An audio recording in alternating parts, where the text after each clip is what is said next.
আসসালামু আলাইকুম, সবাইকে ইফতারির পরে স্বাগত জানাচ্ছি আমাদের জব মেডিসিনের লাইভ সেশনে। আমাদের আজকে ইমন স্যারের কিন্তু একটা খুবই গুরুত্বপূর্ণ গণিত থেকে আসা যে প্রশ্নগুলো বারবার 2026 সালে এসেছে বা 25 সালে এসেছে, ওই প্রশ্নগুলো এখন আমরা সলভ করাবো। তো আমাদের স্যার কিন্তু অনেক ভালো একজন, কি বলে যে পাটিগণিতের বস বলা যায়। আমাদের যারা জব মেডিসিনে যারা নিয়মিত পেইড বেজ স্টুডেন্ট যারা আছেন তারা জানেন যে স্যার পাটিগণিত পাঠটা কত সুন্দর করে আপনাদেরকে পড়িয়ে থাকেন। তো আজকে পাটিগণিতের উপরে মূলত ক্লাসটা হবে, এবং বিগত সালে 26 বা 25 সালে, এবং এই প্রশ্নগুলো দেখবেন বিসিএস পরীক্ষা আসবে এবং এগুলো নিবন্ধনে আসবে, আবার অ্যাডভান্স প্রাইমারিতে আসবে, 10 থেকে 20তম গ্রেডের আমাদের অনেক চাকরি পরীক্ষা আছে। ঠিক আছে, এই এগুলা কিন্তু আমাদের খুবই গুরুত্বপূর্ণ। তা ক্লাসটাকে মিস করবেন না। আশা করি সবাই একটু বসে যাবেন ঝটফট। ঠিক আছে, দ্রুত দ্রুত দ্রুত। স্যার ইফতারি করছে? জি আলহামদুলিল্লাহ, শুকুর আলহামদুলিল্লাহ। আলহামদুলিল্লাহ। তা যাই হোক, সবাই ইফতারির মুহূর্তে আবার, তবে ইফতারিতে অনেক মজা আছে স্যার, তাই না? হ্যাঁ, সবার সাথে মিলেমিশে ইফতার করার আনন্দটাই আলাদা। অন্যরকম না? অন্যরকম। আপনি তো ছিলেন না, ও, আমি আপনি ছিলাম থাকলে না। তো আরো ভালো হইতো। আপনি থাকলে, মোমিনুল স্যার থাকলে। অবশ্যই। আমি অনেক কষ্ট করে দৌড়াইতে দৌড়াইতে আসতে, আশিলে থেকে এসে পরে অনেক কষ্ট করে আসছি। অনেক দূরে দূরে এসে ইফতারিটা করলাম। তবে আসলে রোজার একটা মজা আলাদা, ফ্লেভার আলাদা। ঠিক আছে, অন্যরকম একটা ফ্লেভার। মাদ্রাসায় ব্যবসা শিক্ষা বিভাগ চালু, বাহ! মাদ্রাসায় নাকি ব্যবসা শিক্ষা বিভাগ চালু করতেছে, বাহ, ভালো না? ব্যবসা শিক্ষা, তবে ব্যবসা শিক্ষার চাকরি কিন্তু কম স্যার। ব্যবসা শিক্ষা স্টুডেন্টদের চাকরি খুবই কম বাংলাদেশে। কারণ কমার্সের আগে ছোটবেলা শুনতাম যে কমার্স মানে ব্যাংক, কমার্স স্টুডেন্ট মানে ব্যাংকে যায়, কিন্তু এখন ওই টেন্ডেন্সি কিন্তু নাই। এখন আর্টস স্টুডেন্ট মানেই ব্যাংক। আপনি দেখবেন বাংলাদেশ ব্যাংকে, হ্যাঁ, আমি বাংলাদেশ ব্যাংকের এডিতে দেখতেছি যে অধিকাংশ আর্টসের স্টুডেন্ট। আপনি যে কোনো ব্যাংকে ঢুকবেন, যা দেখবেন আর্টসের স্টুডেন্টের ভরপুর।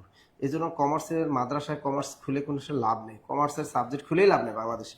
কারণ বাংলাদেশে কমার্সের কোনো দাম নাই, সুতরাং এই সাবজেক্ট খুলেও কোনো লাভ নেই। কি অবস্থা আমাদের, এত কম কেন? আচ্ছা, কেমন আছেন সবাই? একটু কমেন্ট করেন, কে কোন জায়গা থেকে আমাদের লাইভটা দেখে একটু কমেন্ট করেন তো। প্রীতি দেবনাথ, তিনি অবশ্যই দেখেন। প্রীতি দেবনাথ ভালোই আছে, দেখছেন সে ইফতারি করে সুন্দর আপনাকে একটা লাভ রিয়েক্ট দিচ্ছে। হ্যাঁ, কই আমাদের আর প্লাপান কই? সবাই কি প্রেম ফুরিয়ে গেছে নাকি? শরীর থেকে এনার্জি কি নাই সারাদিন? কি পড়াশোনাটাই না করে আমাদের স্টুডেন্টরা, বুঝছেন? প্রচুর পড়াশোনা করে, বুঝছেন? আমাদের স্টুডেন্টরা প্রচুর পড়াশোনা করে, যে কারণে তারা, কই দেখি তো একটু, আমি একটু শেয়ার করি। ও, আমি নিজেই তো শেয়ার করি না, তাই আমি একটু শেয়ার করে দিই। আর কেমন আছেন সবাই একটু কমেন্টে জানাবেন। আর কি কোন জায়গা থেকে দেখতেছেন আমাদের লাইভ সেশনটা, সেটা একটু কমেন্টের মাধ্যমে জানাবেন। দেখেন এখন গুরুত্বপূর্ণ, যাক আমাদের দু একজন আছে, জাইমা, এই যে জাইমা রহমান আছে, তিনি কে ভালো আছেন স্যার? হ্যাঁ ভালো আছি। তুহিন আছে, তুনি বলছে ভালো আছি। সে রিদা হোসেনকে শফিক সবসময় মেয়েদের মেনশন করে, ও ভালো ছেলে। ও কোনোদিনও দেখলাম না কোনো ছেলেদের মেনশন করে না, ও সবসময় মেয়েদেরই মেনশন করে। ওর যে কয়টা গার্লফ্রেন্ড আল্লাহই জানে। ঠিক আছে, এই যে দেখে আব্দুল হালিম, তিনি সালাম, ওয়ালাইকুম আসসালাম। সারোয়ার হোসেন সাদ্দাম, তিনি আমাদের কিশোরগঞ্জ থেকে আছে। রীতা মজুমদার, স্যার ফিজিক্স সাবজেক্টে বই বের হয়েছে? না, ফিজিক্স সাবজেক্টে বই বের হয় না, সিলেবাস না দিলে কোনো বই বের হবে না। নরিন, তিনি আছেন আমাদের সাথে। সুমি আছেন আমাদের সাথে, বাহ। আব্দুল হালিম, পছন্দের দুই শিক্ষক, thank you thank you thank you thank you. Any, তিনিও আছেন আমাদের সাথে। জুই আছে আমাদের সাথে, বাহ। মহিন উদ্দিন বিজয়, ইফতারের পর শরীর ছেড়ে দেয়, কি কমিয়া তোমার যৌবনী তো শেষ, তাইলে ইফতারের পর শরীর ছেড়ে দেয়। পুরুষ মানুষ যদি এই কথা কয়, মহিলারা এগুলো পুরুষরা কয়? হ্যাঁ, খোরশেদ আলম, তিনি আছেন। সুলতানা রাজিয়া, তিনি নালিতাবাড়ি থেকে আছেন আমাদের। তাহিরাত, তিনি আছেন। আসিসার, আব্দুল হালিম, তিনি আছেন। আছে, বাহ, অনেকে আছেন। সাতক্ষীরা থেকে আছেন জাহাঙ্গীর আলম। আচ্ছা, ঝটফট আমরা যদি জয়েন করি তাহলে কিন্তু আমাদের ক্লাসটা অনেক যেমন। আপনি একটু শেয়ার করেন না কেন বলেন তো? সর্বোচ্চ শেয়ারকারী কিন্তু কেরিয়ার প্লাস বাংলা বইটা পাবেন। তা দেখবো যে সর্বোচ্চ শেয়ারকারী কে থাকেন। শেয়ার না করলেও কিন্তু বই পাওয়া যাবে না, বুঝছেন? আর আগামীকাল পেইড বাজারের ক্লাস কিন্তু আমার সাথে হবে সকাল 9টায়, সকাল 11টায় এবং বিকাল 2টায়, আড়াইটায়। আগামীকাল কিন্তু আমার সাথে পেইড ব্যাচের ক্লাস। সুতরাং যারা ভর্তিকৃত স্টুডেন্ট আছেন তাদের সাথে আগামীকাল বাংলা ক্লাসে দেখা হবে, এবং যারা ভর্তি হন না এখনো, ভর্তি হয়ে যান অবশ্যই। আমাদের অফার চলতেছে, রমজান অফার, সুতরাং অফারে ভর্তি হয়ে যান। ভর্তি হলে আগামীকাল কিন্তু আমার সাথেই বাংলা ক্লাস করতে পারবেন। ওকে স্যার, পরীক্ষা কবে হবে? হতে পারে। কোন পরীক্ষা? ম্যাথ সাবজেক্টটি বই চাই। আচ্ছা, দিয়ে দেবেন তোমাকে, ওর একটা বই দিয়ে দেন তো। আচ্ছা স্যার, ক্লাসের পর তোমাকে একটা বই দিয়ে দিবেন, টেনশন নিয়ে টেনা টেনা। 12 হাটটা নেত্রকোনা, ওরে বাবারে, 12 হাটটা নেত্রকোনা, অনেক দূর থেকে তিনি দেখতেছেন। হ্যাঁ, একদম বর্ডার এলাকা, চিনেন? হ্যাঁ, স্যারের গেছি অনেক। হ্যাঁ, তাই বৃষি তো নেত্রকোনা হ্যাঁ হ্যাঁ অনেক সুন্দর জায়গা সুন্দর তো। জায়গা। নেত্রকোনা আমাদের তো শাখা নাই না। ও নেত্রকোনা আমি একবার গিয়েছিলাম, ভালোই, নেত্রকোনাটা অনেক, জায়গাটা অনেক সুন্দর। আচ্ছা যাই হোক, আমরা শুরু করে দিই। আর স্যার নেত্রকোনা যাবে, ঠিক আছে স্যার, ক্লাসটা শুরু করে দেন। জি, জি, আমাদের- জি। আমার তারাবি নামাজ আছে তো ঝটপট। Okay sir.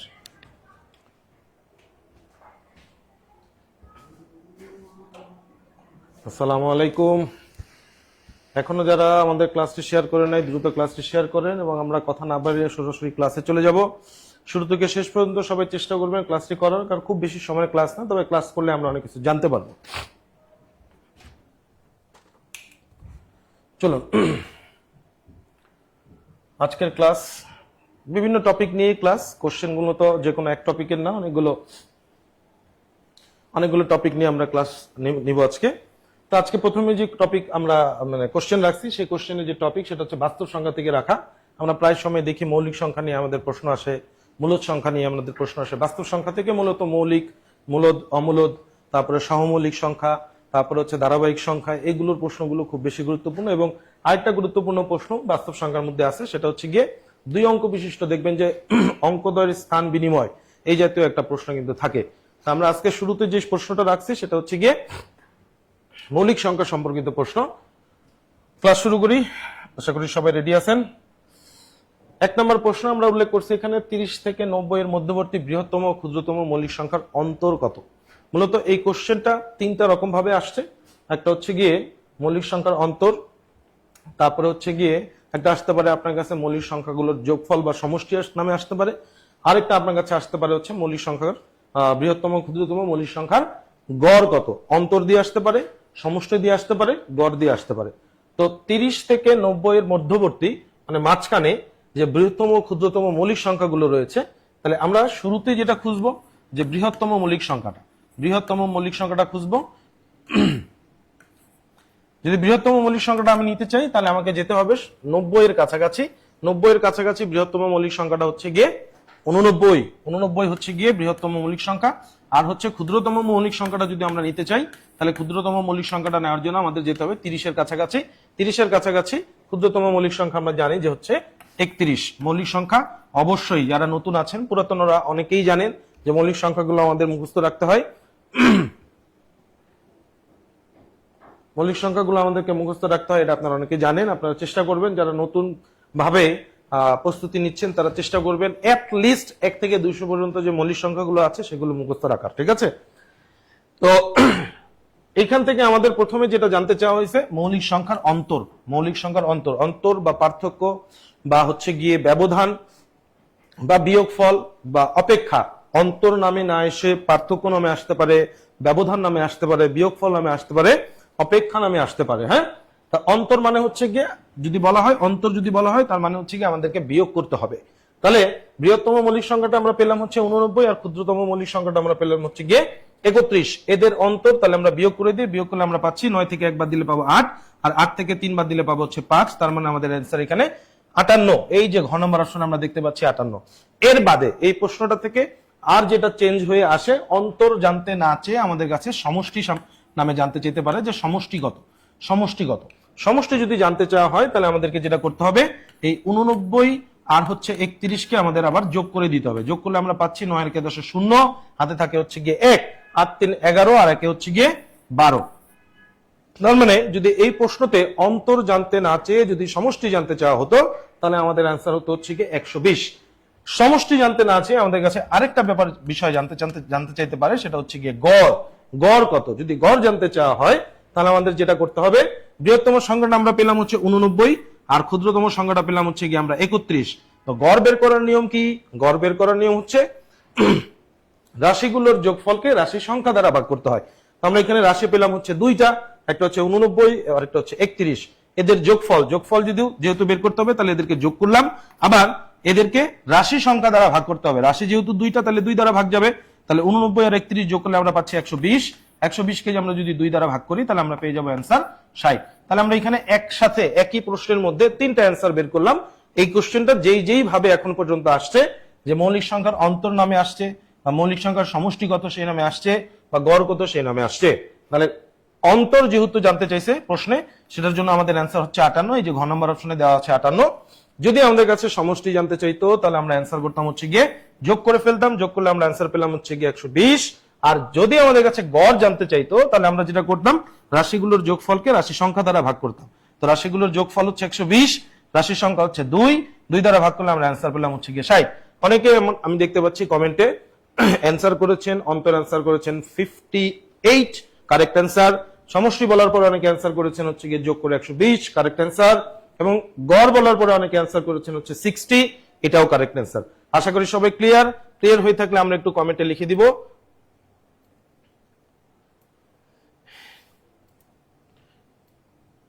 আমরা একটু কমেন্টে ক্লিয়ার লিখে দিব। হ্যাঁ, আমরা যদি বুঝে থাকি তাহলে কমেন্টে ক্লিয়ার লিখে দিব। যারা নতুন জয়েন করেছেন, ক্লাস শেয়ার করেন নাই, তারা দ্রুত ক্লাস শেয়ার করেন। আপনারা জানেন যে আমাদের লাইভ ক্লাসগুলোতে বেশি বেশি শেয়ার করলে সর্বোচ্চ শেয়ারকারীকে বই গিফট করা হয়, নাসির স্যারের বই গিফট করা হয়। হ্যাঁ, তাহলে বেশি বেশি করে শেয়ার করেন। এখনো যারা শেয়ার করেননি, ক্লাসটি শেয়ার করে দেন বা আপনার টাইম লাইনে সেভ করে রাখতে পারেন, যাতে পরবর্তীতে এই ক্লাসটি আপনি আবার দেখতে পান। ওকে, তাহলে আমাদের 1 নম্বর প্রশ্নের অ্যান্সার হচ্ছে 58। ফাইন, আমরা পরবর্তী প্রশ্নে চলে যাব। 2 নম্বর প্রশ্ন। 2 নম্বর প্রশ্নে বলা হচ্ছে যে নিচের কোনটি অমূলদ সংখ্যা? নিচের কোনটি অমূলদ সংখ্যা? তাহলে অমূলদ সংখ্যা আমরা যদি খুঁজতে চাই তাহলে আমাদের এখানে অপশন দেখে দেখে আমরা বলবো যে কোনটা মূলদ কোনটা অমূলদ। ক নম্বর অপশন যদি আমরা খেয়াল করি, প্রশ্ন হচ্ছে অমূলদ সংখ্যা খুঁজতে হবে। অমূলদ সংখ্যা, তাহলে অমূলদ সংখ্যা যদি আমরা খুঁজতে চাই, ক নম্বর অপশনে দেখতে পাচ্ছি 5.639। 5.639, 6 এর উপর একটা পৌনঃপুনিক আছে, 9 এর উপর একটা পৌনঃপুনিক আছে, তাই না? এই সংখ্যাটাকে বলা হয় পৌনঃপুনিক সংখ্যা। সকল পৌনঃপুনিক যুক্ত সংখ্যাই মূলদ সংখ্যা। মূলত সকল পৌনঃপুনিক যুক্ত সংখ্যা মূলদ সংখ্যা। তাহলে যেহেতু এই সংখ্যাটা পৌনঃপুনিক যুক্ত আছে, তার মানে পৌনঃপুনিক যুক্ত সংখ্যাকে আমরা বলি হচ্ছে মূলদ সংখ্যা। তাহলে এইটা মূলদ সংখ্যা, কিন্তু আমাদের কাছে প্রশ্নে জানতে চাওয়া হয়েছে অমূলদ সংখ্যা। তাহলে ক নম্বর অপশন হওয়ার কথা না। খ নম্বর অপশনে দেওয়া আছে হচ্ছে কি √9। √9 মানে হচ্ছে যদি আমি 9 কে বর্গমূল করি তাহলে আমি পাচ্ছি হচ্ছে গিয়ে 3। তার মানে 9 একটা পূর্ণবর্গ সংখ্যা যাকে বর্গমূল করা যায়। 9 বা 9 একটা পূর্ণবর্গ সংখ্যা, বা 9 কে বর্গমূল করলে আমরা পাই হচ্ছে গিয়ে 3। তাহলে পূর্ণবর্গ এমন যে কোনো সংখ্যার বর্গমূল, মূলদ সংখ্যা। তার মানে খ নম্বর যে অপশনটা সেটাও একটা মূলদ সংখ্যাই আসলো, সেটাও একটা কি সংখ্যা আসলো? মূলদ সংখ্যা আসলো। তাহলে খ নম্বরও আমাদের অ্যান্সার না, কারণ আমাদের কাছে প্রশ্নে অমূলদ সংখ্যা জানতে চাওয়া হয়েছে। গ নম্বর অপশনে যদি আমরা আসি, √27 ডিভাইডেড বাই বলা হচ্ছে গিয়ে 48। 27 ডিভাইডেড বাই 48। এখন যারা মূলদ অমূলদ সংখ্যাটা ভালো বুঝেন না, ভালো পারেন না, তারা অনেক সময় দেখা যায় একটা চালাকি করে যে এখানে √27/48 আছে, এটাকে ভাঙা সম্ভব না, তাহলে এটা মনে হয় একটা অমূলদ সংখ্যা। অনেকে কি করবে, একটা মানে না পারলে না জানলে যে কাজটা আমরা করি যে মোটামুটি আন্দাজের উপরে একটা অ্যান্সার করে আসার চেষ্টা করি, যদি লেগে যায় বলি আমরা, যেটাকে লটারি আর কি। হ্যাঁ, তো গ নম্বর অপশন দেখে আপনার কাছে যদিও মনে মনে এরকম ফিল আসতে পারে যে এটা একটা অমূলদ সংখ্যা হলেও হতে পারে, আদতে আপনার চোখের দেখায় কোনো কিছু অমূলদ বা কোনো কিছু মূলদ ডিসাইড হয় না। এটা নির্দিষ্ট ব্যাখ্যা থাকতে হবে যে এই কারণে এটা মূলদ, এই কারণে এটা অমূলদ। তো √27/48 দেখার সাথে সাথে অমূলদ বলার কোনোই সুযোগ নাই, বা মূলদ বলবেন দেখেই মূলদ বলবেন এরকম নাই। মূলদ হবে কি হবে না এটা আপনাকে বিস্তারিত দেখতে হবে। দেখেন √27/48 আপাত দৃষ্টি দেখলে মনে হচ্ছে 27 কে 48 দ্বারা ভাগ করলে একটা দশমিক মান আসা ছাড়া আর কোনো সুযোগ নাই, কিন্তু না। আপনি এই জাতীয় সংখ্যাগুলোকে দেখলে প্রথমত যেটা চেষ্টা করবেন যে এই যে ভিতরে যে সংখ্যাগুলো আছে এদেরকে কেটে ছোট করা যায় কিনা, যেমন 27 এবং 48 এদেরকে কাটাকাটি করা যায় কিনা, কোনো কমন সংখ্যা দ্বারা উভয় সংখ্যাটাকে ভাগ করা যাবে কিনা। তো খেয়াল করি যে 27 কে আমি 3 দ্বারা ভাগ করতে পারি। 3 দ্বারা ভাগ করলে আমরা পাচ্ছি হচ্ছে গিয়ে 9, আর 48 কে 3 দ্বারা ভাগ করলে আমি পাচ্ছি হচ্ছে গিয়ে 16। তার মানে এখানে থেকে যাচ্ছে √9 ডিভাইডেড বাই √16। √9 divided by √16। তো √9 মানে হচ্ছে গিয়ে আমরা বলতে পারি 3, আর √16 মানে আমরা বলতে পারি হচ্ছে 4। দেখেন বর্গমূলটা সরে গেল। হ্যাঁ, বর্গমূলটা কি হয়ে গেল? বর্গমূলটা এখান থেকে সরে গেল। যেহেতু সরে গেল, চলে আসলো কি 3/4। 3/4 মানে হচ্ছে এটা একটা প্রকৃত ভগ্নাংশ।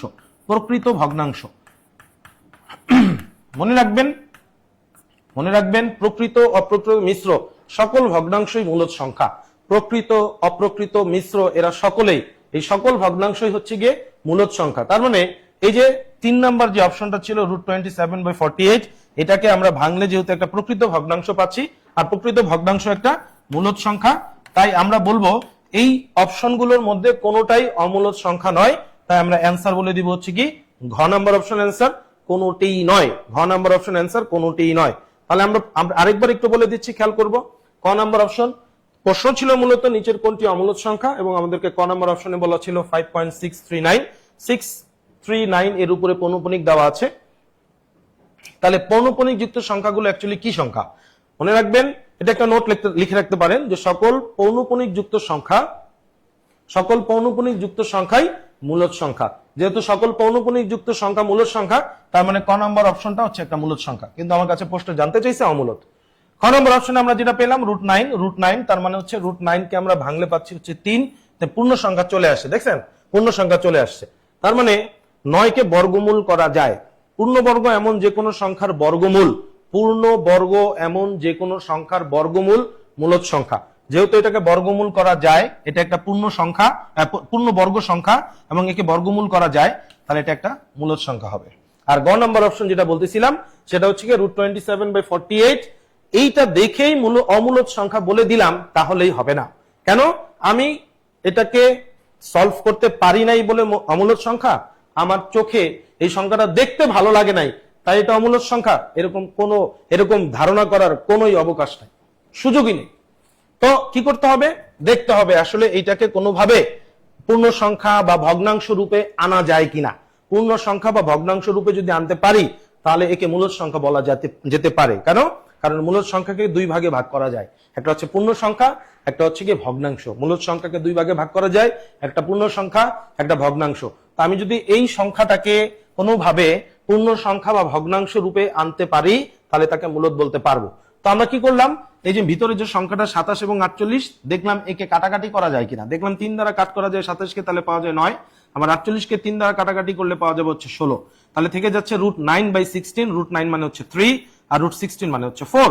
তাহলে 3/4 এটা একটা প্রকৃত ভগ্নাংশ। আর প্রকৃত ভগ্নাংশ মানেই হচ্ছে গিয়ে কি মূলদ সংখ্যা। কেন? কারণ মূলদ সংখ্যাকে দুই ভাগে ভাগ করা যায়, একটা পূর্ণ সংখ্যা, একটা ভগ্নাংশ।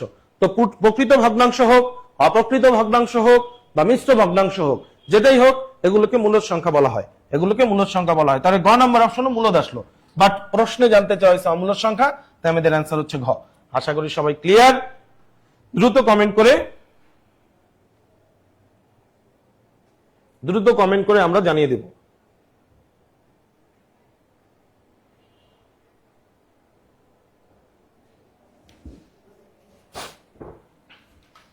ওকে, আমরা পরবর্তী প্রশ্নে আগাতে পারি তাহলে। চলুন, এটা হচ্ছে গিয়ে আমাদেরকে ঐকিক নিয়ম থেকে প্রশ্ন করা হয়েছে। খেয়াল করেন, ঐকিক নিয়ম থেকে প্রশ্ন করা হয়েছে।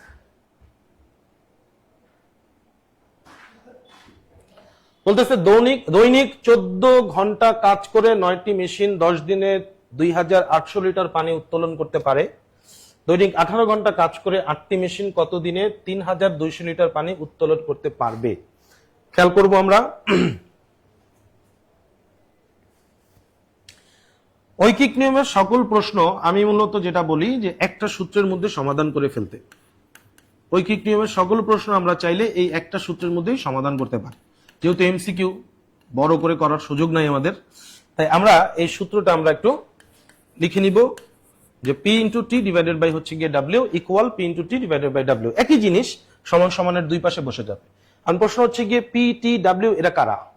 ভাই P মানে হচ্ছে গিয়ে, P মানে আমি একটু লিখে দিচ্ছি, পরে আবার সলিউশন লেখার সময় কিন্তু মুছে দিব, একটু দেখে নেবেন সবাই। হ্যাঁ, P মানে ব্যক্তি হতে পারে, বস্তু হতে পারে, অথবা প্রাণীও হইতে পারে।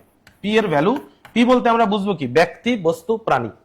ব্যক্তি মানে কি, যদি মনে করেন বললাম 10 জন লোক, তাহলে 10 জন লোক কার ভ্যালু হবে? P এর ভ্যালু, কারণ 10 জন লোক বলতে ব্যক্তি বোঝায়।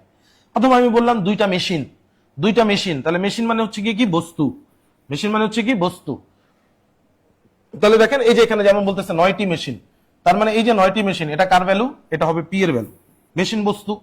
প্রাণী, এই যে প্রাণী, মনে করেন আমি বললাম 3টি ঘোড়া, ঘোড়া একটা প্রাণী, ঘোড়া একটা প্রাণী। যদি প্রশ্ন যদি ঘোড়া সম্পর্কিত বলা থাকতো তাহলে আমি বুঝতাম যে প্রাণী সম্পর্কিত প্রশ্ন হয়েছে, আর প্রাণী বলতে হচ্ছে কাকে বোঝানো হচ্ছে? P। T মানে হচ্ছে এখানে সময়, T মানে এখানে সময়, আর W মানে হচ্ছে এখানে কাজ। এখন সময়টা আপনার কাছে দিন, ঘন্টা, যে কোনো একটা নামে থাকতে পারে, আবার প্রশ্নে দিন ঘন্টা উভয়টাও বলা থাকতে পারে।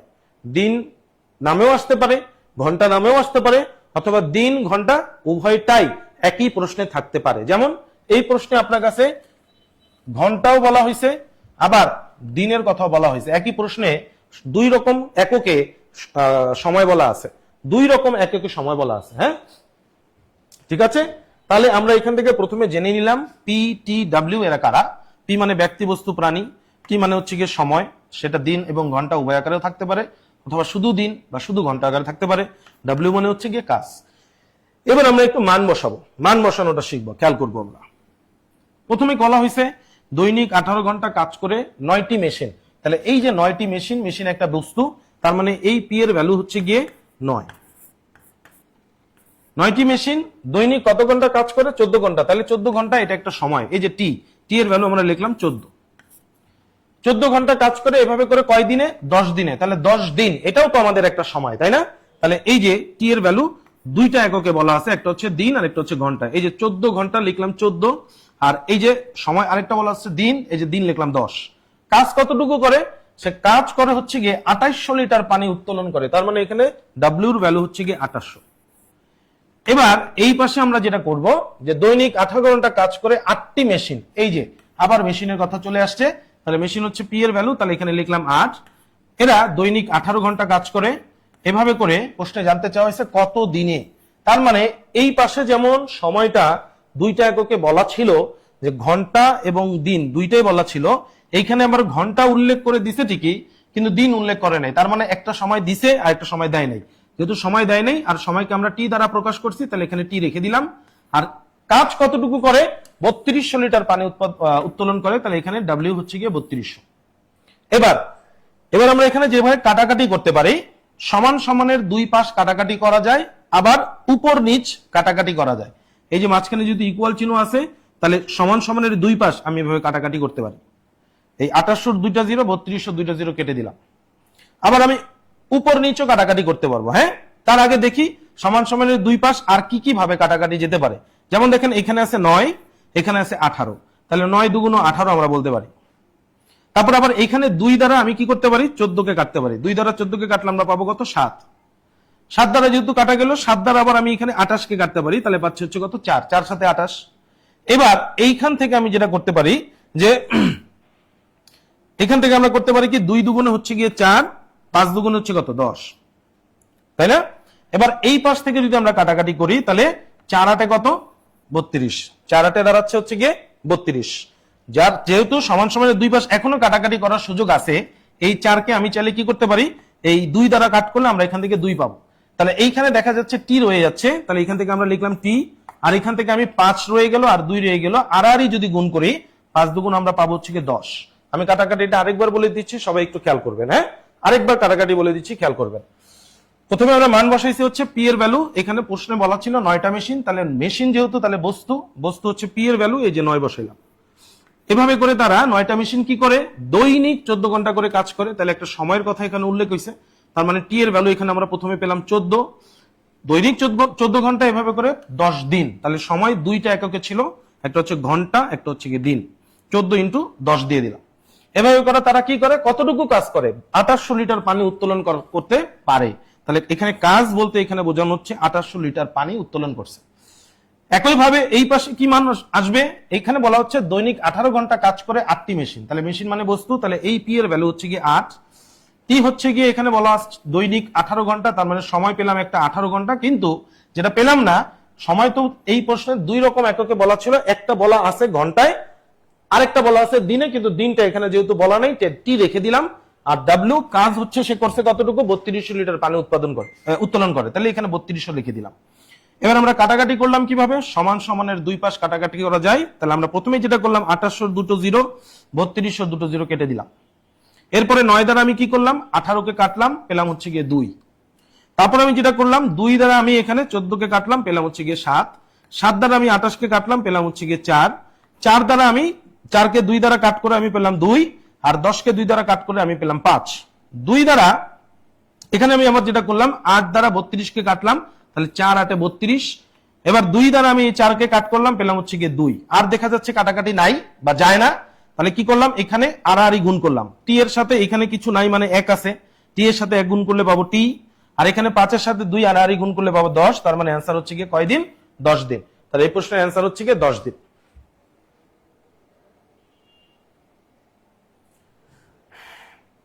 ওকে, অনেকে 10 অ্যান্সার করেছেন এবং অ্যান্সার কারেক্ট আছে।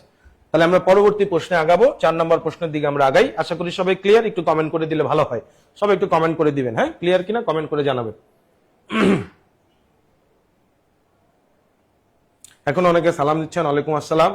যারা নতুন জয়েন করেছেন, শেয়ার করেন নাই, তারা দ্রুত ক্লাসটি শেয়ার করুন। আর যারা নতুন প্রস্তুতিতে আসতে চাচ্ছেন বা প্রস্তুতি নিতে যাচ্ছেন বা এক্সিস্টিং যারা আছেন, আমাদের কোর্স আগে করেছেন বা এখন অন্য কোনো কোর্সে ভর্তি হতে চাচ্ছেন, তারা অবশ্যই লিঙ্ক দেওয়া হয়েছে, সেখানে আপনি অবশ্যই ফর্মটি পূরণ করে আপনার ইনফরমেশন গুলো আমাদের দিতে পারেন। আমাদের কল সেন্টার থেকে আপনাদের সাথে ফোন দিয়ে কথা বলা হবে। যেই কোর্সে ভর্তি হতে চান, রমজান মাস উপলক্ষে ছাড়ে ভর্তি চলতেছে, আপনি আপনার কন্ট্যাক্টটা আমাদের কাছে দিলে আমরা অবশ্যই আপনার সাথে যোগাযোগ করে আমাদের অফারগুলো আপনাদেরকে জানাতে পারবো। হ্যাঁ, যারা ভর্তি হতে চান তারা দ্রুত যোগাযোগ করবেন। পরবর্তী প্রশ্নে আমরা আসি। 4 নম্বর প্রশ্ন, সুন্দর কোশ্চেন। এই কোশ্চেনগুলো ইদানিং বিসিএস এ খুব বেশি আসতেছে, পৌনঃপুনিক সংখ্যা, পৌনঃপুনিক সংখ্যা থেকে। হ্যাঁ, পৌনঃপুনিক সংখ্যা দেখেন, বলা হচ্ছে 2.637, 2.637, 7-এর উপরে পৌনঃপুনিক দেওয়া আছে এবং এই সংখ্যাটাকে বলা হচ্ছে সামান্য ভগ্নাংশে পরিণত করা। মানে সামান্য নামেও আসতে পারে, সাধারণ ভগ্নাংশ নামেও আসতে পারে। মানে এই পৌনঃপুনিক সংখ্যাটাকে আপনি সাধারণ ভগ্নাংশে বা সামান্য ভগ্নাংশে পরিণত করে দেখান। নর্মালি আপনাকে যদি বলি 0.75 দশমিক সংখ্যা, এটা হচ্ছে গিয়ে দশমিক সংখ্যা, তাই না? সসীম দশমিক বলতে পারি আমরা, যেহেতু দশমিকের পরের ঘরটা আমরা গুনতে পারতেছি, তাহলে এটাকে সসীম দশমিক বলা যেতে পারে। সসীম দশমিক সংখ্যা থেকে আপনার কাছে সাধারণ ভগ্নাংশ পরিণত করতে বলতে পারে, সেটা খুবই ইজি। আমরা অনেক ছোটবেলায় এগুলো করে আসছি। দশমিক তোলার জন্য আমরা কি করি, দশমিক তুলে দিলে নিচে একটা 1 বসাই, দশমিকের পরে 2 ঘর তাহলে 2টা শূন্য বসাই, তার মানে এটাকে বলা যেতে পারে 75/100। কাটাকাটি করে আপনি বলতে পারেন 3/4। এই হয়ে গেল কি সাধারণ ভগ্নাংশ বা সামান্য ভগ্নাংশ, যেটাই বলেন 3/4 বলা যেতে পারে। হ্যাঁ, এটা কিন্তু একটা দশমিক সংখ্যা ছিল, সেখান থেকে আমি সাধারণ ভগ্নাংশে পরিণত করছি বা সামান্য ভগ্নাংশে পরিণত করছি। এখন আপনি চিন্তা করতে পারেন, তাহলে এটাও তো একটা দশমিক সংখ্যা, এটাকেও তো যদি আমি দশমিক থেকে সামান্য ভগ্নাংশ বা সাধারণ ভগ্নাংশে পরিণত করতে চাই, তাহলে এই নিয়মটা ফলো করলেই তো হয়। হ্যাঁ, এই নিয়মটা আপনি ফলো করতে পারতেন যদি এখানে এই পৌনঃপুনিক চিহ্নটা না থাকতো।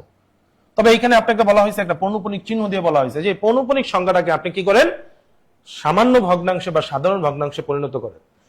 এই ক্ষেত্রে আপনাকে মনে রাখতে হবে দশমিক সংখ্যাকে সাধারণ ভগ্নাংশে পরিণত করার নিয়ম এবং পৌনঃপুনিক সংখ্যাকে সাধারণ বা সামান্য ভগ্নাংশে পরিণত করার নিয়ম একই নয়, একই নাই, এটা আলাদা, দুইটা নিয়ম আলাদা। ঠিক আছে, তাহলে এইটা সাধারণ বা সামান্য ভগ্নাংশে পরিণত করার নিয়মটা কি, একটু মনোযোগী হয়ে আপনাদেরকে খেয়াল করতে হবে। খুবই ইম্পর্টেন্ট কোশ্চেন, খুবই ইম্পর্টেন্ট কোশ্চেন। এই কোশ্চেনটা বিসিএস এও আসছে, আবার দেখেন প্রাইমারিতেও আসছে। পৌনঃপুনিক সংখ্যা থেকে আপনি যখন সাধারণ বা সামান্য ভগ্নাংশে পরিণত করবেন, সেক্ষেত্রে হরের ক্ষেত্রে, এই যে আমরা এটাকে বলি হচ্ছে, নিচের অংশটাকে বলি হচ্ছে হর আর উপরেরটাকে বলি লব। হরের ক্ষেত্রে মনে রাখবেন, দশমিকের পরে, এই যে দশমিকের পরে পৌনঃপুনিক যুক্ত যতগুলো ঘর থাকবে, দশমিকের পরে পৌনঃপুনিক যুক্ত যতগুলো ঘর থাকবে ততগুলো 9 লিখতে হয়। নিয়ম শিখেন। হ্যাঁ, পৌনঃপুনিক থেকে সামান্য বা সাধারণ ভগ্নাংশে পরিণত নিয়ম শিখেন। দশমিকের পরে যতগুলো ঘরের উপর পৌনঃপুনিক থাকবে ততগুলো 9 লিখতে হয়। তার মানে এখানে পৌনঃপুনিক যুক্ত ঘর আছে একটা, তাহলে একটা 9 লিখবো দশমিকের পরে। আর পৌনঃপুনিক বাদে, দশমিকের পরে পৌনঃপুনিক বাদে যতগুলো ঘর থাকবে, পৌনঃপুনিক বাদে ঘর আছে 2টা, তাহলে পৌনঃপুনিক বাদে ঘরের জন্য নিতে হয় 0। পৌনঃপুনিক যুক্ত ঘরের জন্য নিতে হবে 9 আর পৌনঃপুনিক বাদে ঘরের জন্য নিতে হবে 0। তাহলে পৌনঃপুনিক যুক্ত ঘর ছিল একটা, তাই একটা 9 বসছে। পৌনঃপুনিক বাদে ঘর ছিল 2টা, তাই 2টা 0 বসছে। এবার হচ্ছে গিয়ে আপনি লবের ক্ষেত্রে কি করবেন। লবের ক্ষেত্রে যেটা করতে হবে, এখন তো আপনি দশমিক আর পৌনঃপুনিক এই দুটো তুলে দিচ্ছেন, এই যে হর লেখা হয়ে গেছে, তার মানে এটা উঠে গেছে। লবের ক্ষেত্রে যেটা করতে হবে, প্রদত্ত সংখ্যা, এখন মনে করেন দশমিকও নাই, পৌনঃপুনিকও নাই, আবার কি দশমিকও নাই, তার মানে সংখ্যাটা দেখতে কেমন, 2, 6, 3, 7। এটা হচ্ছে আমার তাহলে প্রদত্ত সংখ্যা। এইখান থেকে বিয়োগ করতে হবে। কি করতে হবে? বিয়োগ করতে হবে। কাকে বিয়োগ করব? কাকে বিয়োগ করব? পৌনপুনিক বাদে যতগুলো ঘর আছে, পৌনপুনিক বাদে এখন ঘর আছে কে কে? 2 6 3, 2 6 3। শুনেন, লবের ক্ষেত্রে কিন্তু আমি বলি নাই দশমিকের পরে, এরকম কিন্তু কিছু বলি নাই। লবের ক্ষেত্রে আমি শুধু হরের ক্ষেত্রে বলছি। এই যে হরের ক্ষেত্রে বলছি দশমিকের পরে কারা আছে তার দিকে ফোকাস করবেন। আর লবের ক্ষেত্রে কিন্তু দশমিকের পরে ফোকাস করতে বলি নাই। লবের ক্ষেত্রে যেটা বলছি, প্রদত্ত সংখ্যা হতে বিয়োগ করবেন। কাকে বিয়োগ করবেন? পৌনপুনিক বাদে যেই ঘরগুলো আপনি দেখতে পাচ্ছেন, পৌনপুনিক বাদে ঘর আছে এখানে 2 6 আর হচ্ছে 3। তো আসেন বিয়োগ করলে আমরা কি পাচ্ছি? বিয়োগ করলে আমরা পাচ্ছি, এখানে পাচ্ছি 900 900, আর উপরে পাচ্ছি হচ্ছে গিয়ে 3 আছে, 7 হবে হচ্ছে গিয়ে 4 হলে, 6 আছে 13 হবে হচ্ছে 7 হলে, 2 আর কে 3, 3 আছে 6 হবে 3 হলে, আর এই যে 2। আবার একটু দেখি, 3 আছে 7 হবে 4 হলে, 6 আছে 13 হবে 7 হলে, হাতে আছে 1, 2 আর কে 3, 3 6 থেকে 3 বাদ দিলে 3, আর এই 2 রয়ে গেল। এবার আমাদেরকে ভাগ করতে হবে। আমি যদি 900 দ্বারা 2374 কে ভাগ করি, তাহলে 2 বার তো যাবেই, 900 দুগুণ 1800। তাহলে এখানে পাচ্ছে হচ্ছে 4 7 8 আছে 13 হবে হচ্ছে কত? 5 হলে। তাহলে এটা আমরা একটা মিশ্র ভগ্নাংশ রূপে পাচ্ছি। কিরকম?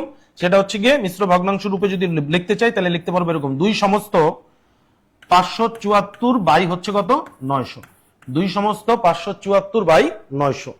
এবার দেখেন এই দুইটাকে কাটাকাটি করা যায়, 2 দ্বারা অ্যাটলিস্ট কাটাকাটি করা যাবে। 2 দ্বারা যদি আমি কাট করি তাহলে এখানে পাবো হচ্ছে 450, আর যদি এখানে 2 দ্বারা কাটি তাহলে 2 দুগুণ 4, 8 দুগুণ 16, 7 দুগুণ 14। তাহলে লেখা যাচ্ছে 2 সমস্ত 287 ডিভাইডেড বাই 450। তাহলে আছে এরকম কোন অপশন? দেখি তো আমরা। ক নম্বর অপশনে বলছে 2 সমস্ত 287 বাই 450, ক নম্বর অপশনে আছে। তাহলে আমাদের এই কোশ্চেনের অ্যান্সারটা হচ্ছে গিয়ে ক। এই কোশ্চেনের অ্যান্সারটা হচ্ছে গিয়ে ক। সবাই ক্লিয়ার কিনা একটু কমেন্ট করে জানাবো। 900 কই থেকে আসলো? আপনি তাহলে দেরি করা হয়েছে আপনার কামরুল হাসান, এসকে কামরুল হাসান, 900 কই থেকে আসলো? সুন্দর কোশ্চেন। এই যে আমি বারবার করে কিন্তু বলতেছিলাম যে দশমিক সংখ্যা থেকে সাধারণ ভগ্নাংশে পরিণত করার নিয়ম এবং পৌনপুনিক সংখ্যা থেকে সাধারণ ভগ্নাংশে পরিণত করার নিয়ম একই না, এটা ভিন্ন।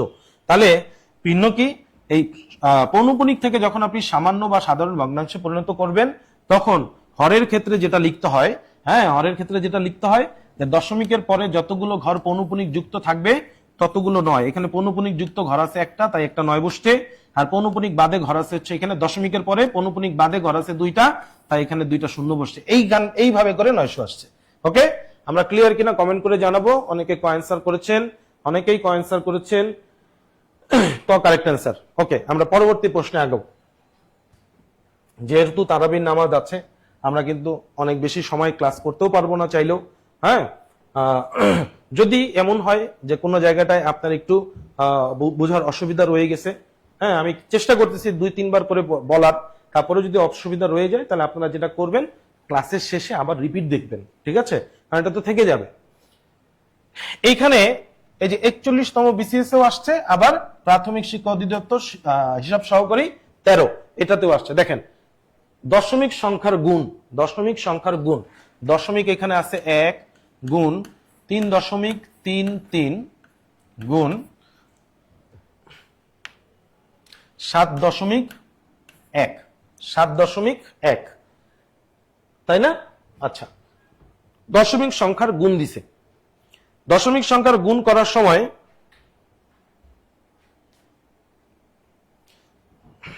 পৌনপুনিক সংখ্যা কখনোই দশমিক বাদ দিয়ে হয় না। পৌনপুনিক সংখ্যা কখনোই দশমিক বাদ দিয়ে হয় না। হ্যাঁ, আচ্ছা, দশমিকের গুণ করার ক্ষেত্রে যেটা প্রথমে খেয়াল করতে হবে যে দশমিকের গুণ করার জন্য আপনি প্রথমে এখানে দশমিক আছে এটা মনে মনে ভুলে যান। তা আমি যদি আপনাকে বলি যে এখানে দশমিক আছে, এই কথাটুকু আপনি ভুলে যান, তাহলে মূলত এটা দাঁড়ায় একটা 1। মনে করেন দশমিক নাই এখানে, তাহলে এটা 1, এটা দাঁড়াবে 333, আর এটা দাঁড়াবে হচ্ছে 71। এটা দাঁড়াবে কি? 71। দেখতে কিন্তু এরকম। দশমিক যদি বলি যে এখানে নাই, তাহলে চিত্রটা দেখতে এরকম, তাই না? এবার তাহলে আমাকে এদেরকে এবার একটু মনে মনে গুণ করে নিই। 333 আর হচ্ছে গিয়ে 71কে গুণ করি। এখানে তো 1 আছে, এখান থেকে যা আসবে তার সাথে 1 গুণ করলে ওই সংখ্যাটাই পাওয়া যাবে। 3 একে 3, 3 একে 3, 3 একে 3। এখান থেকে পাবো 3 7 21 1, হাতে থাকবে 2, 3 7 21 আর 2 23 3, হাতে থাকে 2, 3 7 21 আর হচ্ছে 2 23। তাহলে এখান থেকে পাচ্ছি 3 4 6 3 2। তার মানে এই গুণফলটায় আমি যে মানটা পাবো সেটা হচ্ছে গিয়ে 23,643, 23,643 পাচ্ছি। ভালোভাবে একটু শুনবেন, হ্যাঁ, এই গুণগুলো, দশমিকের গুণগুলো আপনি 10 থেকে 20তম গ্রেড বলেন, প্রাইমারি বলেন, নিবন্ধন বলেন, বিসিএস বলেন, সকল ক্ষেত্রে বারবার করে আসে। খুব সিম্পল জিনিস, কিন্তু আমরা অনেকেই দেখা গেছে গণিত প্র্যাকটিস না থাকার কারণে আমরা অনেক সময় করতেই পারি না। তো দশমিকের গুণ করব কিভাবে? মনে মনে ধরে নেব এখানে কোনো দশমিক নাই, তার মানে চিত্রটা দেখতে এরকম হবে। এরপর আমরা কি করলাম, সবগুলো তো তাহলে পূর্ণ সংখ্যায় আছে, হ্যাঁ, এই পূর্ণ সংখ্যাগুলোকে আমি গুণ করে নিলাম। গুণ করলে পাচ্ছি 23,643। এই যে 23,643 বসালাম। এবার আমি একটু কাউন্ট করি, দশমিক কয়টা ঘর আগে ছিল? এখানে ছিল 1 ঘর, এখানে ছিল 2 ঘর, তাহলে এক ঘর আর 2 ঘর মিলে হয় 3 ঘর, আর এখানে 1 ঘর, তাহলে টোটাল 4 ঘর আগে দশমিক বসবে। টোটাল 4 ঘর আগে দশমিক বসবে, হ্যাঁ, তাহলে টোটাল 4 ঘর আগে দশমিক বসবে 23,643, তাই না? 23,643, হ্যাঁ, তাহলে 4 ঘর আগে এবার আমি দশমিকটা বসাই, 1 2 3 4, এই যে এইখানে এবার দশমিক বসবে, তার মানে 2.3643, 2.3643। তো আমার অপশন গুলো হচ্ছে 2 ঘর পর্যন্ত নেওয়া হয়েছে, তা 2 ঘর পর্যন্ত যদি আমি নিই তাহলে 2.36 বলতে পারি। এই যে গ নম্বর অপশন অ্যান্সার। অনেকেই গ নম্বর অপশন অ্যান্সার করেছেন এবং গ নম্বর অপশন কারেক্ট আছে, গ নম্বর অপশন কারেক্ট আছে। এইভাবে করে দশমিকের যে কোনো গুণ আপনারা করবেন, ঠিক আছে?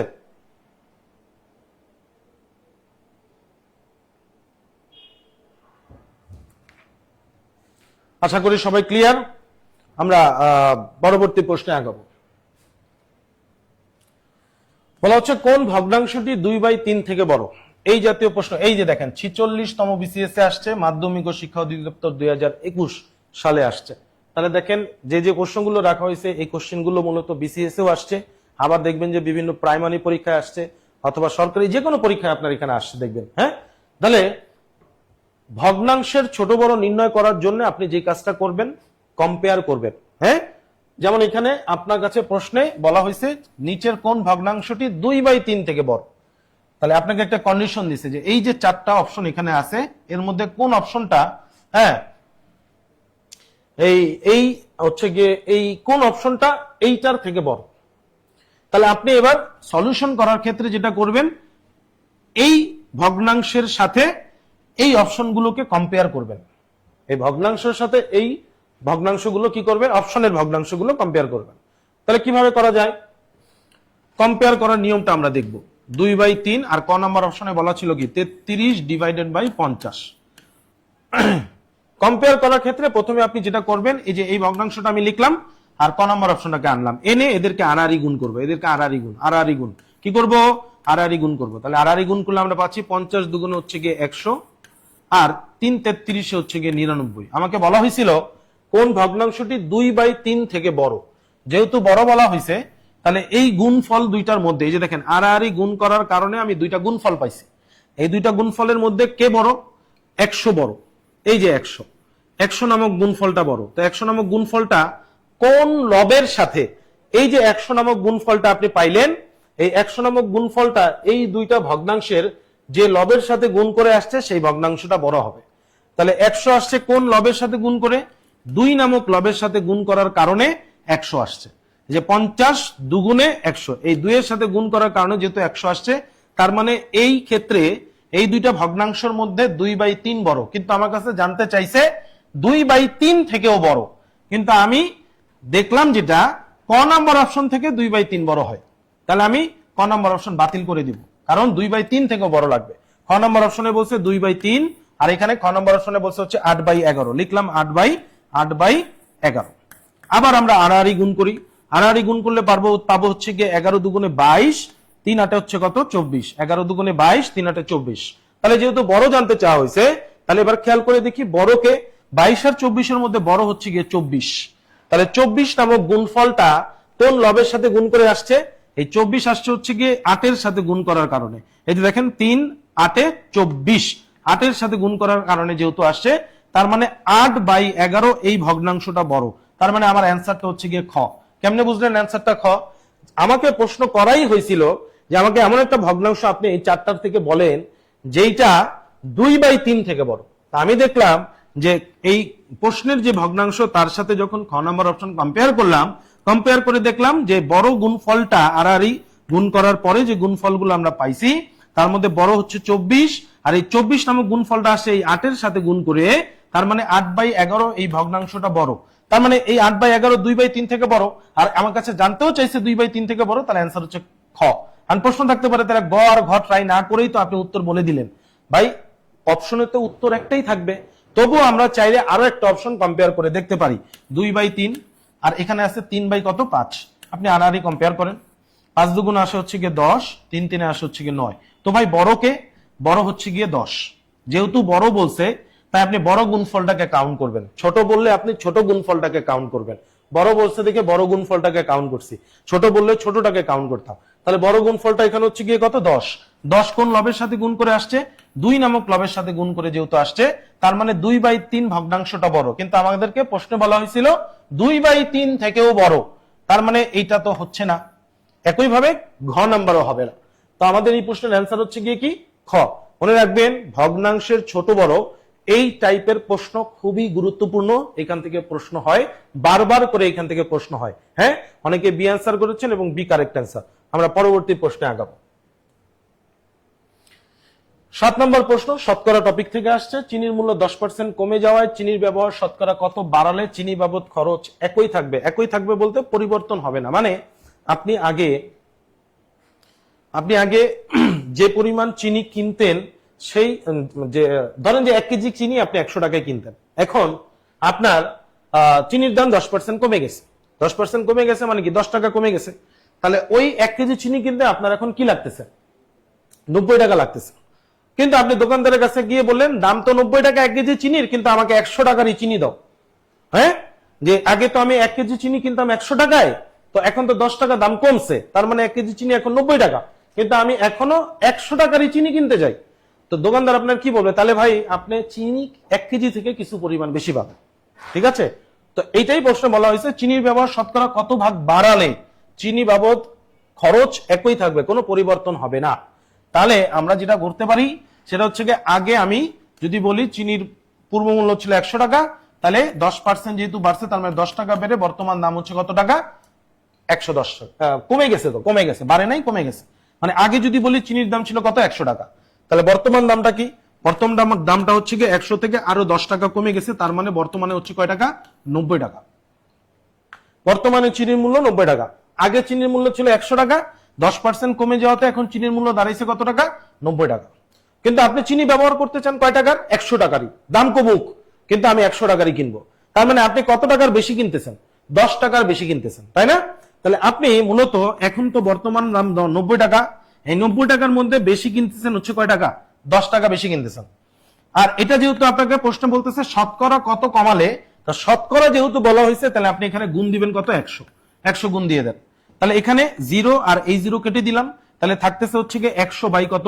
100/9। আপনি যদি ভাগ করেন, আপনি যদি এই যে এই পাশে দেখেন, এই পাশে ভাগ দেখা দেই, 9 দ্বারা 100 কে যদি আপনি ভাগ করেন, তাহলে পাবেন 9 11 99, থাকতেছে 1, তার মানে 11 সমস্ত 9 ভাগের 1%। কতটুকু বাড়াতে হচ্ছে? 11 সমস্ত 9 ভাগের 1%। এই যে ক নম্বর অপশন অ্যান্সার, ক নম্বর অপশন অ্যান্সার, ক নম্বর অপশন যারা অ্যান্সার করেছেন, ক নম্বর অপশন যারা অ্যান্সার করেছেন তাদের অ্যান্সার কারেক্ট আছে। Very good. আপনারা ক্লিয়ার কিনা কমেন্ট করে জানাবেন।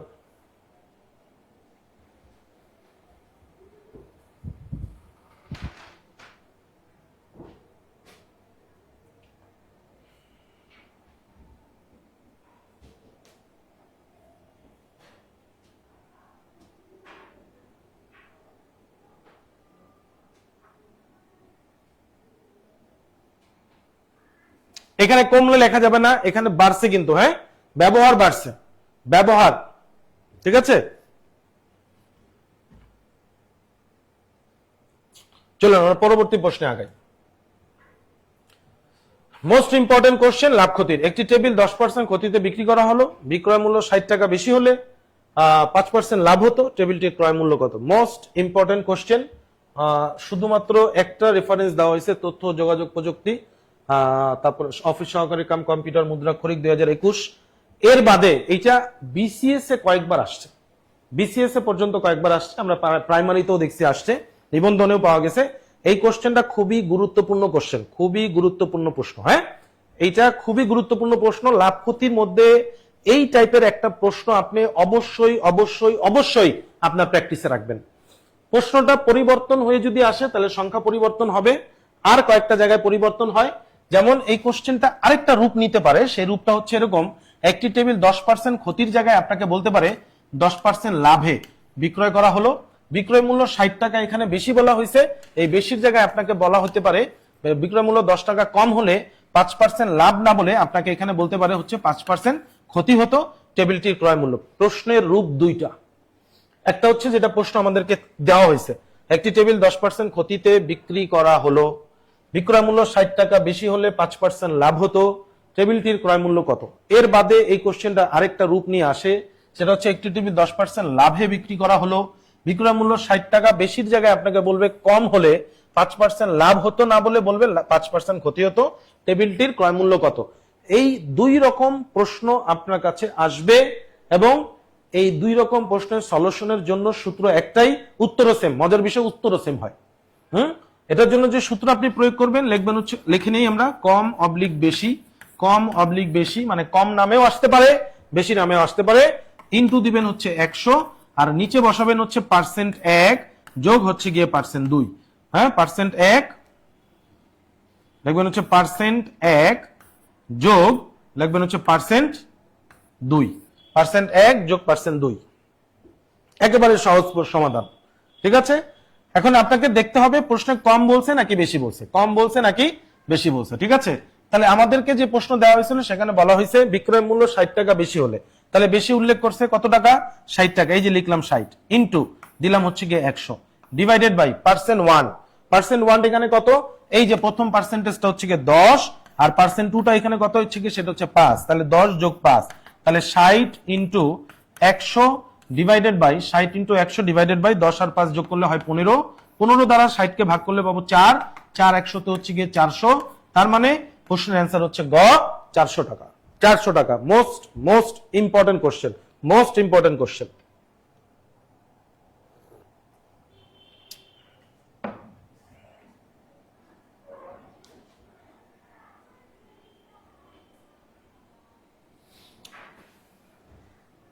চলুন পরবর্তী প্রশ্নে আগে। একটি দ্রব্য 378 টাকায় বিক্রয় করলে যত ক্ষতি হয় 450 টাকা বিক্রয় করলে তার 3 গুণ লাভ হয়, দ্রব্যটির ক্রয় মূল্য কত। তাহলে একটি দ্রব্য 378 টাকায় কি করলে বিক্রয় করলে যত ক্ষতি হবে 450 টাকা বিক্রয় করলে তার 3 গুণ লাভ হবে, দ্রব্যটির ক্রয় মূল্য কত। মূলত এই কোশ্চেনে আমরা একটু সুন্দর করে আমি বুঝাই দিচ্ছি যাতে পরবর্তী আর কখনো আপনার ভুল না হয়, আপনি বলে না যান। এইখানে মনে মনে আপনি ধরে নেবেন যে ক্রয় মূল্য হচ্ছে গিয়ে কত, ক্রয় মূল্য x টাকা, ক্রয় মূল্য x টাকা।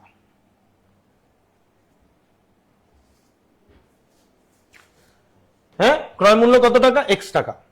এবার এই প্রশ্নে মূলত আপনার সমীকরণ বা যখন লিখবেন তখন চেষ্টা করবেন, যেটা সবসময় মনে রাখবেন, এই প্রশ্নের লাভ এবং ক্ষতি এই দুইটা সমান করার চেষ্টা করবেন। ক্রয় মূল্য x টাকা ধরে নেবেন, এরপরে যেটা করবেন সমীকরণ কিভাবে সাজাবেন। অনেকে যেটা করেন যে সমীকরণটা সাজাবো কিভাবে এইটা আপনি বুঝতে পারেন না, তো সমীকরণটা সাজাবেন কিভাবে, লাভ এবং ক্ষতি সমান করার সমান করবেন, চেষ্টা করবেন বলতে কি সমান করবেন। এখন আসেন লাভ আর ক্ষতি সমান করা যায় কিভাবে। লাভ হয়েছে কখন, 450 টাকা যখন আপনি বিক্রি করছেন তখন আপনার 3 গুণ লাভ হয়েছে। ভাই লাভ বের করতে হয় কিভাবে, লাভ আমরা বের করি হচ্ছে গিয়ে বিক্রয় মূল্য থেকে ক্রয় মূল্য বাদ দিলে, বিক্রয় মূল্য থেকে আমরা ক্রয় মূল্য বাদ দিলে কি হয়, লাভ হয়। বিক্রয় মূল্য থেকে ক্রয় মূল্য বাদ দিলে লাভ হয়। তাহলে বিক্রয় মূল্য থেকে যদি আমি ক্রয় মূল্য বাদ দিতে চাই, বিক্রয় মূল্য হচ্ছে 450 টাকা, এই যে 450 টাকা, আর ক্রয় মূল্য আমি ধরছি হচ্ছে x টাকা, এই লিখলাম x টাকা। তাহলে এই হচ্ছে গিয়ে আমার লাভের সমীকরণ 450 মাইনাস x ইকুয়াল। আবার ক্ষতি কখন হয়, ক্ষতি হয় হচ্ছে গিয়ে যখন নাকি ক্রয় মূল্য থেকে কম দামে বিক্রি করা হয়। তার মানে ক্ষতি বের করার নিয়ম হচ্ছে গিয়ে ক্রয় মাইনাস কি, মাইনাস হচ্ছে গিয়ে বিক্রয়, ক্রয় মাইনাস হচ্ছে গিয়ে বিক্রয়। তাহলে ক্রয় হচ্ছে কি, ক্রয় হচ্ছে x টাকা মাইনাস বিক্রয় হচ্ছে গিয়ে 378 টাকা, কারণ 378 টাকা বিক্রয় করায় ক্ষতি হয়েছে, তাহলে x মাইনাস 378, এই যে লিখলাম, তাহলে x মাইনাস 378, এই হলো গিয়ে আমার ক্ষতি। এখন দুইটা কি ইকুয়াল হয়েছে না, কেন ইকুয়াল হয় নাই, কারণ বলছে তার 3 গুণ লাভ হয়। তার 3 গুণ বলতে কাকে বোঝানো হচ্ছে, ক্ষতির 3 গুণ লাভ হয়, ক্ষতির 3 গুণ। তাহলে ক্ষতি হচ্ছে এই পাশে, তাহলে এর 3 গুণ। হ্যাঁ, ক্ষতি হচ্ছে কোন পাশে লিখছেন, ক্ষতি যেই পাশে লিখছেন তার সাথে 3টাকে গুণ করে দিবেন, যে পাশে গতি লিখছেন সেইখানে গিয়ে 3 গুণ করবেন। তাহলে এবার আপনি যদি সমীকরণটা এবার যদি ইকুয়েশনটা করেন তাহলে পাবেন 450 এই এখান থেকে মাইনাস এক্স সমান সমান 3x মাইনাস এখান থেকে আমরা পাবো হচ্ছে গিয়ে 3 8 24 4 হাতে থাকে হচ্ছে গিয়ে 2 3 7 21 আর 21 আর 2 হচ্ছে 23 23 এর 3 হাতে 2 3 3 কে 9 আর 2 এ হচ্ছে গিয়ে 11। তাহলে এখান থেকে আমরা পাচ্ছি 450 যোগ 1134 আর এখানে 3x মাইনাস এক্স ওই পাশে চলে গেলে প্লাস এক্স। এখান থেকে আমরা পাচ্ছি হচ্ছে গিয়ে 4 আর 0 যোগ করলে 0 সরি 4 এবার 3 আর 5 যোগ করলে পাবো 8 1 আর 4 যোগ করলে পাবো 5 আর এখানে 1 3 আর 3x আর x যোগ করলে পাবো 4x। এবার আমি এখানে 1584 কে যদি আমি কি করি 4 দ্বারা ভাগ করি তাহলে যেটা পাচ্ছি 3 4 হচ্ছে গিয়ে 12 15 থেকে 12 চলে গেছে হাতে আছে কত 3 3 আর 8 মিলে হচ্ছে গিয়ে কত 38 4 নং হচ্ছে গিয়ে কত 4 নং এ হচ্ছে গিয়ে কত 36 38 থেকে 36 চলে গেছে হাতে আছে 2 তাহলে 2 আর 4 মিলে 24 4 6 24 তার মানে অ্যানসার 396 টাকা। অ্যানসার 396 টাকা। এইভাবে করে যদি এই কোশ্চেন মনে রাখতে পারেন তাহলে আজীবনও আপনার কি হবে না ভুল হবে না। এইভাবে করে এই সমীকরণটা মনে রাখবেন। এটা এইভাবে করে কেন দেখাইলাম মানে আমরা অনেক সময় রিটেনে দেখি এই জাতীয় প্রশ্ন আসে, অনেক সময় দেখবেন 10 থেকে 20তম গ্রেডের প্রশ্নগুলো রিটেনে এই প্রশ্নগুলো আসে, ঠিক আছে রিটেনে এই প্রশ্নগুলো আসে। এই জন্য আমি আপনাকে এইভাবেই দেখাই দিলাম যে এইভাবে দেখালাম এই কারণে যে এমসিকিউটাও হয়ে গেল আমার রিটেনটাও হয়ে গেল, এমসিকিউটাও হয়ে গেল রিটেনটাও হয়ে গেল, ঠিক আছে ওকে।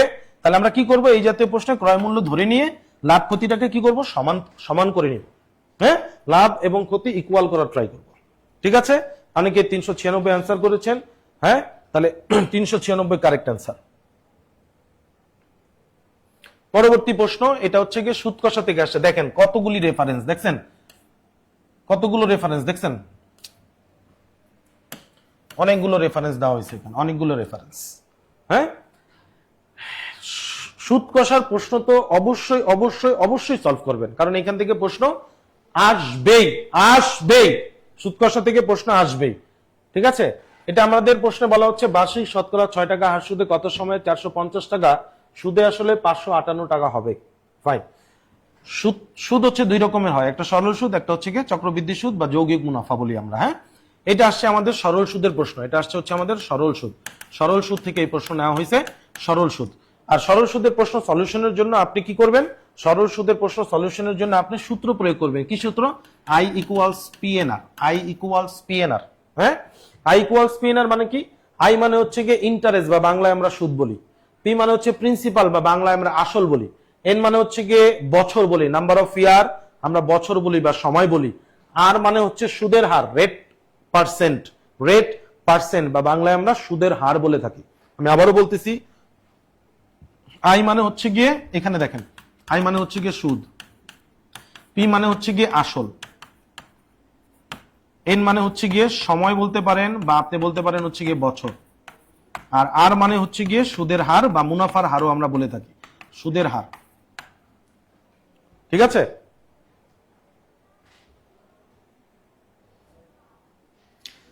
9 নং প্রশ্ন রিটেন এইভাবে লিখলে হবে, অবশ্যই হবে, অবশ্যই রিটেন এইভাবে লিখলে হবে এবং রিটেন এইভাবেই লিখতে হবে আপনাকে, হ্যাঁ ঠিক আছে। এবার আসেন এই যে সরল সুদের প্রশ্ন আমরা সূত্র নিলাম I ইকুয়ালস PNR, এই I ইকুয়ালস PNR এর মধ্য থেকে আপনার কাছে যে কোনো একটা ইনফরমেশন প্রশ্নে দেয়া থাকবে না, হয় সেটা সুদ, না হয় আসল, না হয় বছর, না হয় সুদের হার, যে কোনো একটা বলা থাকবে না। আর যেটা বলা থাকবে না ওইটাকে আপনার অ্যান্সার হিসেবে বের করতে হবে। তাহলে খেয়াল করে দেখেন প্রশ্নে যেটা বলতেছে বার্ষিক শতকরা 6 টাকা হার সুদে, তার মানে সুদের হার আপনাকে বলা হয়েছে 6%। সুদের হার কে এখানে? সুদের হার হচ্ছে গিয়ে আর মানে হচ্ছে সুদের হার, তার মানে সুদের হার হচ্ছে 6%, ভাই 6%, যে কোনো সংখ্যার সাথে পার্সেন্ট থাকা মানে নিচে একটা 100 চলে আসবে, তার মানে 6/100, 6/100 বলতে পারি আমরা।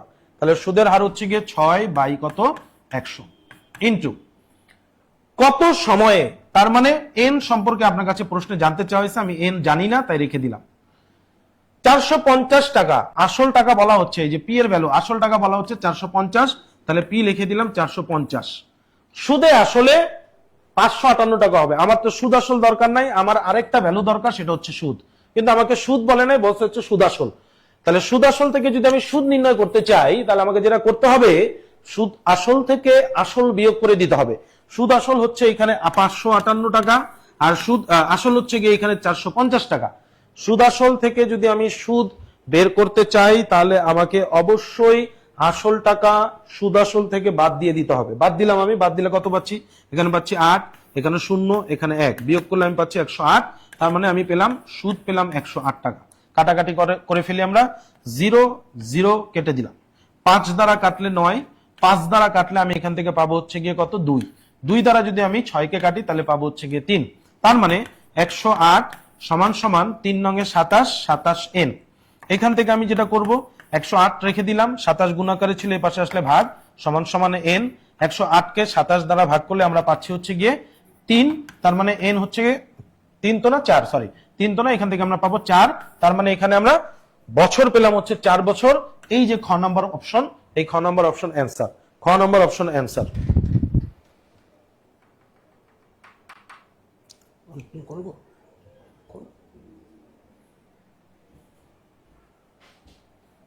ক্লিয়ার কিনা আমরা একটু কমেন্ট করে জানাই।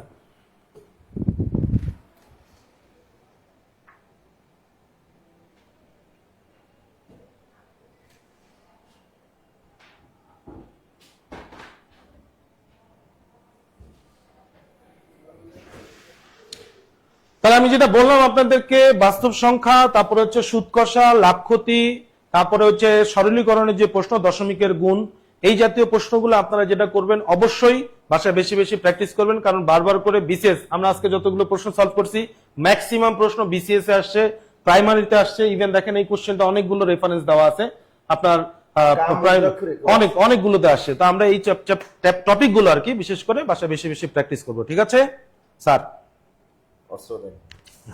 অস্ত্র। আচ্ছা, আমাদের আজান দিয়ে দিয়েছে, তাই আমরা ক্লাসটা আর কন্টিনিউ করতে পারলাম না। আমরা চাচ্ছি যে এরকম প্রতিদিন আমরা ইফতারি পরে আমরা একটা লাইভ সেশন রাখবো, যাতে আপনাদের অনেক উপকার হয়। এবং আমরা ফজর হবে না কাজা, সেটা তো আছেই, এবং ফজর হবে না কাজা আগামীকাল কিন্তু আমি নিব, আগামীকাল আমি নিব ফজর হবে না কাজা। তো এরকম আমার প্রতিদিন, দেখেন আপনি যদি প্রতিদিন 2টা ফ্রি ক্লাস এরকম পান, তো এরকম মনে কোনো কোর্সিং এ ভর্তি হলো তো আপনাকে প্রতিদিন ক্লাস দিবে না, দিবে না। আর আমরা তো 2টা ফ্রি ক্লাস তো এমনিই পাচ্ছেন দৈনিক, একটা হলো ইফতারি পরে, আর একটা কি সাহারি খাওয়ার পরে, না সাহারি খাওয়ার আগে, সাহারি খাওয়ার পরে।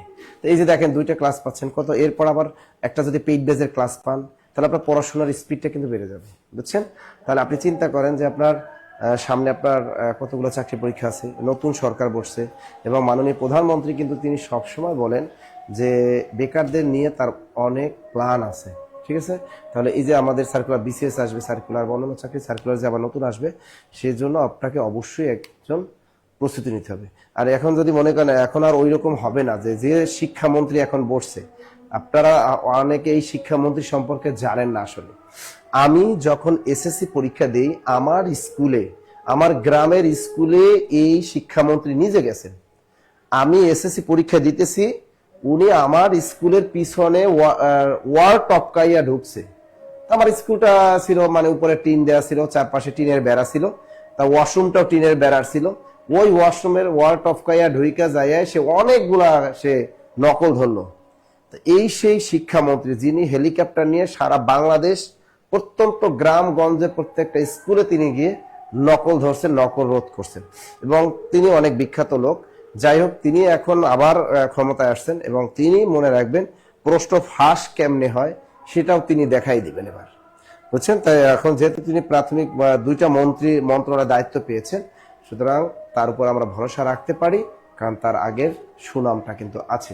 এই জন্য আমাদের পড়াশোনার কোনো বিকল্প নেই। ঠিক আছে, মনে থাকবে। ওকে, যারা ভর্তিকৃত স্টুডেন্ট আছেন তাদেরকে বলবো যে নিয়মিত ক্লাসগুলো করেন। আর যারা মনে করেন যে ভর্তি হবেন, তাদেরকে আমি একটা কথা বলি যে আমরা জব মেডিসিনে আপনার ফ্রি ক্লাসগুলো দেখতে পারেন, প্রশ্ন সলভ। আমাদের পেইড বেজের ক্লাসগুলো কিন্তু সম্পূর্ণ কিন্তু বেসিক ক্লাস হয়। তো বেসিক ক্লাস আপনি যদি মনে করেন যে স্যার আমি যদি 51তম বিসিএস এ ভর্তি হই, 51তম বিসিএস যদি ভর্তি হন, একদম লেকচার শিট সহ, লেকচার শিট সহ কত টাকা নেবেন? আমরা অনলাইনে নিচ্ছি মাত্র 4,000 টাকা। কত? মাত্র 4,000 টাকা। আর 51তম বিসিএস স্যার, আমি যদি অফলাইনে আপনাদের বাংলাদেশের যে কোনো শাখায় ভর্তি হই, তাহলে কি অফলাইনে যদি একদম লেকচার সহ ভর্তি হন, তাহলে এখন পুরো রমজান মাস দূরে এটা আমরা 8,000 টাকা করে দিলাম। 8,000 টাকা, 2,000 টাকা আরো মাইনাস করে 8,000 টাকা করে দিলাম। পুরো রমজান জুড়ে আমাদের সারা বাংলাদেশের সকল শাখায় অফলাইনে আপনি 8,000 টাকায় ভর্তি দেবেন। পুরো রমজানে এই অফারটা চলবে, এলো বিসিএস অফার, এবং পুরো লেকচার শেষে আমাদের বাংলাদেশ সকল শাখায়। এখন যদি মনে করেন স্যার আমি নিবন্ধনে ভর্তি হব, যদি মনে করেন আপনি নিবন্ধন কোর্সে ভর্তি হবেন, নিবন্ধন জেনারেল কি স্যার? জেনারেল হবে বাংলা, অঙ্ক, ইংরেজি, জিকে, ম্যাথ, এই যেগুলো আছে এগুলা। তা নিবন্ধন জেনারেল যদি আপনি করেন, সেক্ষেত্রে এবার কিন্তু শুধু প্রিলি, কোনো লিখিত পরীক্ষা হবে না। তা প্রিলি যদি আপনি করেন, তাহলে সেক্ষেত্রে আপনাকে মাত্র 1250 টাকা পে করতে হবে, একদম বইটই সহ। আর যদি মনে করেন স্যার না আমি নিবন্ধন সাবজেক্টিভে ভর্তি হব স্যার, তাহলে কি কোনো অফার আছে? অবশ্যই সাবজেক্টিভে অফার আছে। তাহলে আপনার 1650 টাকা পে করতে হবে। এগুলো সবগুলোর সাথে কিন্তু একদম লেকচার শিট সহ আমার সুন্দরবন কুরিয়ারে সবকিছু আপনাকে পাঠাই দেব, একদম লেকচার শিট সহ। স্যার 10 থেকে 20তম গ্রেড যে কোর্সগুলো আছে আমাদের প্রাইমারি অ্যাডভান্স ব্যাচ, ঠিক আছে, 10 থেকে 20তম গ্রেড, 10 থেকে 20তম গ্রেড প্রাইমারি অ্যাডভান্স ব্যাচ, এগুলো যত আছে সবই একই কোর্সে আপনি ভর্তি হতে পারবেন। ওকে স্যার, যোগাযোগ হটলাইন নাম্বারটা কোথায় পাবো? আপনার হটলাইন নাম্বারটার জন্য কোনো কষ্ট করার দরকার নেই। 019015195501, এই নাম্বারে আপনি, আরো আছে 0203, এগুলো হোয়াটসঅ্যাপে কল দিলে আপনি ভর্তি হতে পারবেন। আর আমাদের এখানে যে গুগল ফর্ম দেওয়া আছে একটা, ওই গুগল ফর্মটা পূরণ করে দেন আপনারা। গুগল ফর্মটা পূরণ করে দিলে আপনি অবশ্যই, আর কিছুই লাগবে না, তাহলে আপনি এটা আরো এক্সট্রা ছাড় পাবেন। ওকে স্যার, আপনার ক্লাসগুলো অনেক সুন্দর, আপনাদের ক্লাসগুলো থ্যাংক ইউ ভাইয়া, থ্যাংক ইউ স্যার। নিবন্ধনের সাবজেক্টিভ বই কবে পাবো? সার্কুলার দিলেই পাবেন, সিলেবাস দিলেই পাবেন, সার্কুলার লাগবে না, সিলেবাস দিলেই, নিবন্ধন কর্তৃপক্ষ যখন সিলেবাস আপনাদেরকে দিয়ে দিবে তখনই পাবেন। ওকে, গুগল ফর্মটা আমাদের কিন্তু দেয়া হয়ে গেছে, আপনারা চাইলে গুগল ফর্মটা পূরণ করতে পারেন এবং আলাদা এক্সট্রা ডিসকাউন্টে ভর্তির সুযোগ পাবেন। যারা আছেন আর্থিক সমস্যার কারণে ভর্তি হতে পারে না, তাদের জন্য এই ডিসকাউন্ট। ওকে, তো এখানে কিন্তু দেয়া আছে সুন্দর মতো। স্যার দ্রুত লেখেন, দ্রুত স্যার। 10 থেকে 20তম গ্রেডে অফলাইন বলেন, 10 থেকে 20তম গ্রেডে যে অফলাইন কোর্সটা করতে হয়, তাহলে আপনাকে অবশ্যই 6,000 টাকা পে করতে হবে। আমাদের বাংলাদেশের সকল শাখায় এই রমজানে 8,000 টাকা থেকে 2,000 টাকা ডিসকাউন্ট, 6,000 টাকা আপনি অফলাইনে ভর্তি হতে পারবেন।